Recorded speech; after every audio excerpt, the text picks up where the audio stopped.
مفتی سلمان اجہری صاحب قبلہ نے اس ویڈیو میں ہمارے نبی کے آخری حج اور ان کے آخری نزا کے وقت کے بارے میں بتایا ہے، تو یہ ویڈیو آپ پورا دیکھیں اور اپنے علم میں اضافہ کریں۔ ویڈیو اچھی لگے تو لائک، شیئر اور کمنٹ کریں اور ہمارے چینل کو سبسکرائب کریں۔ حضور نے اعلان کیا جو حج کے لیے میرے ساتھ آنا چاہے سب آ جائیں۔ یہ سن کر کے تقریباً 1,20,000 صحابہ حضور کے حج کے سفر میں ساتھی بن گئے۔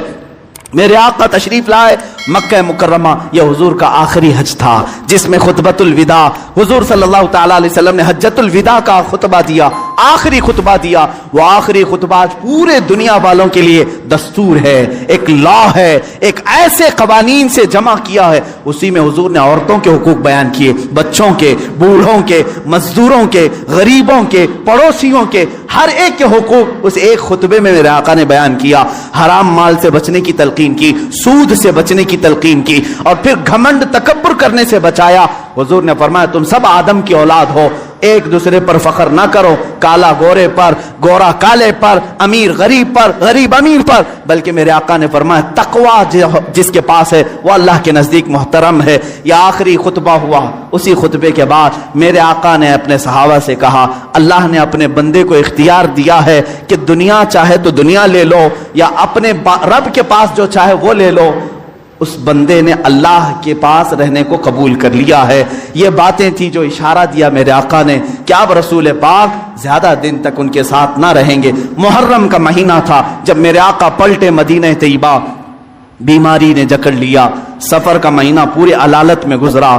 اس طرح کی علالت تھی، اس طرح کا بخار تھا کہ حضور پاک صلی اللہ تعالیٰ علیہ وسلم کو بعض اوقات صحابہ دونوں کندھے پکڑ کر کے مسجد میں لاتے تھے۔ حضور پاک صلی اللہ تعالیٰ علیہ وسلم کے پیر بھی زمین پر نہیں ٹکتے تھے۔ اس حالت میں حضور مصلی پر آئے اور اپنے صحابہ کو دیکھ کر مسکراتے بھی رہے، نمازیں بھی پڑھاتے رہے۔ پھر یہی ربیع الاول شریف کا مہینہ آیا، یہ 11ویں ہجری تھی جب 12 ربیع الاول تھی، بعض روایات میں 13 ربیع الاول ہے۔ یعنی اللہ کے حبیب صلی اللہ تعالیٰ علیہ وسلم نے سب کو جو وصیتیں کرنی تھی وہ وصیتیں فرمائی۔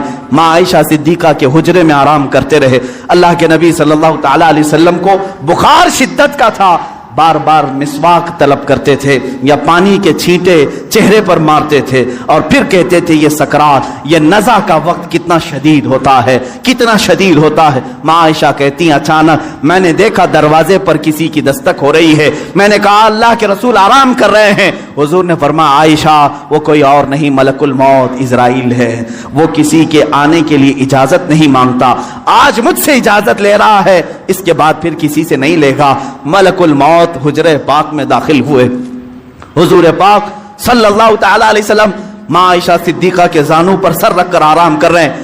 ملک الموت نے اجازت طلب کی، آقا حکم ہو تو آپ کی روح پاک کو میں نکالوں، اللہ کے حضور لے جاؤں، آپ کے رب اعلیٰ کے جلوں میں لے جاؤں۔ رسول پاک صلی اللہ علیہ وسلم نے اس سے پہلے جانتے ہو کیا پوچھا تھا؟ میرا دل درد کرتا ہے۔ ملک الموت سے صرف اتنا پوچھا، یہ وہ وقت ہوتا ہے نزع کا وقت جس وقت باپ اپنے بیٹے کو بھول جاتا ہے، بھائی بہنوں کو بھول جاتا ہے، بلکہ اکثر تو لوگوں کو اپنا نام تک یاد نہیں ہوتا۔ سکرات کے وقت جاؤ لوگوں کے بستروں کے پاس، ہم کلمہ پڑھاتے رہتے ہیں، کلمہ آتا نہیں، لوگ بول نہیں پاتے، یہ وہ حالت ہوتی ہے نزع کی۔ لیکن اس وقت میرے آقا صلی اللہ علیہ وسلم ملک الموت سے یوں کہتے ہیں اے اسرائیل، یہ جو نزع کا درد ہے کیا یہ درد میری امت کو بھی دیا جائے گا؟ کیا یہ سکرات کا درد میری امت کو بھی دیا جائے گا؟ ملک الموت نے کہا موت سے پہلے ہر ایک کو سکرات سے گزارا جائے گا۔ میرے آقا رو پڑے، واہ امتی، واہ امتی، اے اللہ میری امت، اے اللہ میری امت، کیا وہ نزع اور سکرات کو برداشت کر پائے گی؟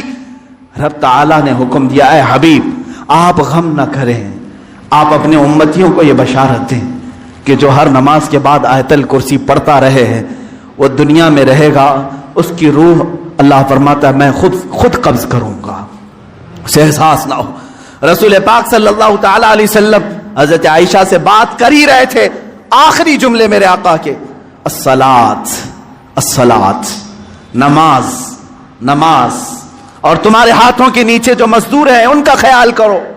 اتنا کہا اور حضور پاک نے ہمیشہ کے لیے اپنی آنکھیں بند کر لی۔ میرے آقا کے لبہائے مبارک بند ہو چکے تھے۔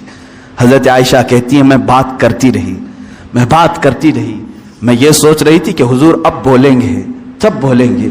کافی انتظار کے بعد بھی حضور بول نہیں رہے تھے۔ اب وہ کبھی نہیں بولنے والے تھے ظاہری الفاظ۔ اچانک ابو بکر صدیق حجرے میں آئے، حضرت عائشہ باتیں کر رہی تھی، حضرت ابو بکر صدیق نے دیکھا، پیشانی مبارکہ کو بوسہ دیا اور انا للہ و انا الیہ راجعون پڑھا۔ حضرت عائشہ نے پوچھا کیا ہوا بجان؟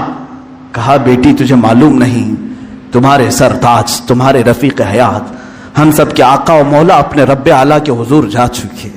حضرت عائشہ کہتی ہیں پہلی مرتبہ میں نے کسی کو اپنے سامنے روح قبض ہوتے دیکھا، میں تو یہ محسوس کر رہی تھی کہ حضور بخار کی وجہ سے چپ ہیں، پھر بولیں گے۔ سیدہ کائنات فاطمہ الزہرا سلام اللہ علیہا آئی، وہ خاندان میں تنہا باقی تھیں، حضور کی ساری اولاد ان کے سامنے فوت ہو چکی تھی، حضرت فاطمہ اکیلی رہ گئی تھی۔ حضرت فاطمہ نے حضور پاک کے جسم ناز کو دیکھا تو کہا اے بار الہ، زندگی میں آج سے پہلے یا آج کے بعد اس سے زیادہ کٹھن دن مجھ پر کبھی نہیں آیا، فاطمہ پر اس سے زیادہ بوجھل دن کبھی نہیں آیا۔ جب فاطمہ نے اپنے عزیز از جان باپ کو اپنے سامنے موت کی آغوش میں دیکھ رہی ہے، رسول پاک صلی اللہ تعالیٰ علیہ وسلم کے صحابہ نے میرے آقا صلی اللہ تعالیٰ علیہ وسلم کی ایک کے بعد دیگر زیارت کی۔ صحابہ کی کیا کیفیت رہی، 14 صدیوں کے بعد آج ہم روتے ہیں میرے آقا کی وفات کو سن کر۔ وہ آفتاب عالم ہمارے درمیان سے روپوش ہوا، وہ مہتاب رسالت غروب اگرچہ ہوا، لیکن آج بھی جب واقعات سنتے ہیں تو روتے ہیں۔ صحابہ کی کیا کیفیت رہی ہوئی؟ یہی کیفیت تھی۔ حضرت عثمان تو کسی سے بات کرنا ہی چھوڑ چکے تھے، انہیں کوئی اٹھاتا تو اٹھتے نہیں، بٹھاتا تو بیٹھتے نہیں۔ حضرت عمر کا حال یہ تھا کہ وہ ننگی تلوار نکال کر کہتے خبردار، اگر کوئی کہہ دیا کہ میرا رسول انتقال کر گیا میں اس کی گردن اڑا دوں گا۔ میرے حبیب کا انتقال نہیں ہوا، وہ اپنے رب سے ملنے کے لیے گئے، واپس آئیں گے۔ حضرت عمر مدینے میں اس طرح گھوم رہے تھے۔ عزیزان گرامی وقار، رسول پاک صلی اللہ تعالیٰ علیہ وسلم پیر کے دن انتقال فرمائے اور بدھ کے دن تک آپ کا جسم مقدس رکھا گیا۔ جماعتیں آتی رہیں، پڑھتی رہیں، ملائکہ نے جنازہ پڑھا۔ بدھ کے دن میرے آقا صلی اللہ تعالیٰ علیہ وسلم کو صحابہ نے اٹھایا اور اسی حجرے میں جہاں ماں عائشہ صدیقہ کا گھر تھا، حضور پاک صلی اللہ علیہ وسلم کی قبر مبارکہ کھودی گئی، لحد بنائی گئی جو ایل شیپ میں ہوتی ہے، حضور کو پسند تھی، لحد مبارکہ میں رکھا گیا۔ اترنے والوں میں حضرت علی بھی تھے، حضرت عباس بھی تھے۔ فرماتے ہیں جب قبر مبارک میں آخری مرتبہ رکھا گیا، صحابہ کا مجمع تھا، بھیڑ تھی، ایک آخری نظر اس آفتاب رسالت پر ڈال لیں، لیکن اچانک لوگوں نے دیکھا قبر کی تختیاں بند کرنے سے پہلے رسول پاک کے ہونٹ ہل رہے تھے۔ حضرت عباس کہتے میں نے کان لگایا، اس وقت رسول پاک کہہ رہے تھے امتی امتی رب اغفر لامتی فانہم لا یعلمون، اے مولا میری امت کو معاف کر دے، وہ مجھے نہیں پہچانتی، اے اللہ میری امت کو معاف کر دے، وہ مجھے نہیں پہچانتی۔ یہ آخری جملے قبر انور میں رکھنے کے بعد رسول پاک کے اے امتیوں، کیا ہم نے رسول پاک کا حق ادا کیا ہے؟ کیا ہم نے ان کو سال میں ایک مرتبہ یاد کر کے یہ سوچا کہ ان کو کہ رات کے کھڑی ہوئی عبادتوں کا ہم نے صلہ دے دیا؟ کبھی نہیں ہو سکے گا، کبھی نہیں ہو سکے گا۔ قبر مبارکہ بند کر دی گئی، ہمیشہ کے لیے بند ہو گئی، لیکن لحد کا وہ ٹکڑا عرش اعظم سے بھی افضل بنا۔ نفس گم کردہ می آیت جنید و بایزیدی جا، وہ قبر اثر آج بھی ہم مسلمانوں کے روح کی ٹھنڈک ہے۔ وہ ہرا گنبد جو رسول پاک کے مسکن کے اوپر اپنی جگمگاہٹ بکھیر رہا ہے، وہ کروڑوں عاشقوں کی آنکھوں کا تارا بنا ہوا ہے، ہمارے دل کا سکون ہے۔ اے میرے عزیزو، آج ہم جیئیں گے تو اسی امید کے ساتھ، اسی آس کے ساتھ۔ میرے آقا نے آخری وقت یہ بھی فرمایا تھا جو جس سے محبت کرے گا دنیا میں، قیامت کے دن اسی کے ساتھ اٹھایا جائے گا۔ اگر تم آج اپنے نبی پر جان و مال، اپنے ماں باپ فدا کرنے کی بات کرتے ہو، خوف نہ کرو، کل ہم اٹھائے جائیں گے تو ہمارے آقا کے ساتھ اٹھائے جائیں گے، ہمارے رسول کے ساتھ اٹھائے جائیں گے۔